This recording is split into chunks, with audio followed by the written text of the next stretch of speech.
the Atlantic for years. He's live at the National Weather Service in Boise to show us what's in store for this week. One of the concerns that we have anytime a hurricane or a tropical cyclone makes landfall is that we think initially about the concerns with wind and with storm surge. That's the actual elevating of the ocean. But actually, a lot of the damage with these systems happens long after the system makes landfall, and it's when the system begins to wind down. Jay Breidenbach, as you look at this hurricane, what's the number one thing that comes to your mind? Well, this is a very intense hurricane. You can see that with these bright red colors and the well-defined eye.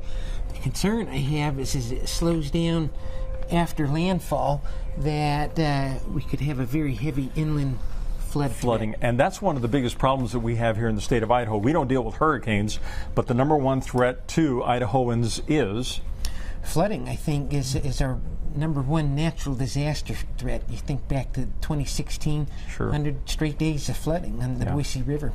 It was very, very concerning. So flooding that can come from flash flooding here in Idaho associated with thunderstorms, which we haven't seen a lot of this season.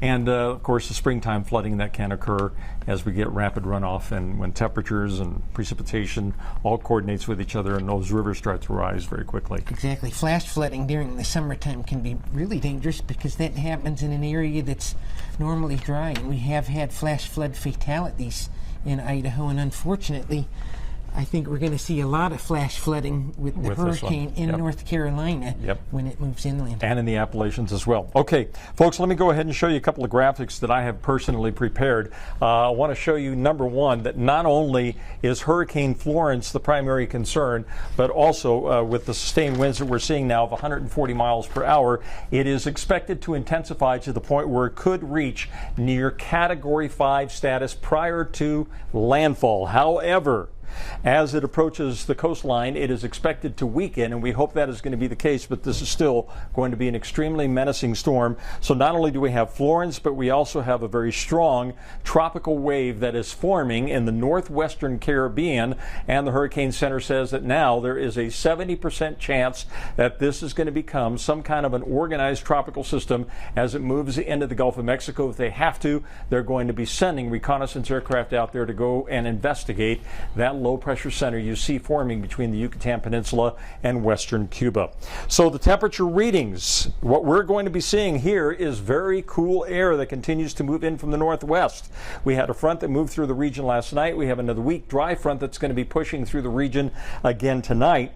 And that's going to help to reinforce the cooler air that we have been seeing. So as far as the satellite imagery and everything is concerned for us here in the Gem State, weak area of low pressure that's up in the Pacific Northwest will gradually be sliding southward, and it's going to set up residence here in the northwestern part of the country.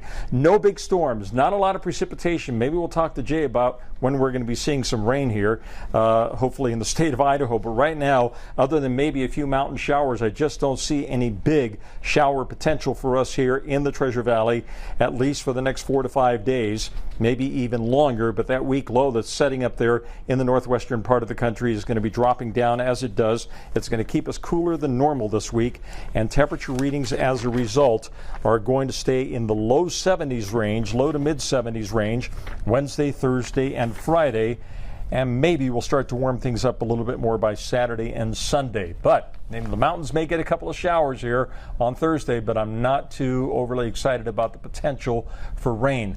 A lot of folks are asking me, they're probably asking you as well, Jay, hey man, when are we going to get some weather? We'll talk more about that in our next half hour coming up in just a few minutes. Brent and Abigail. Thank you, Roland. Coming up.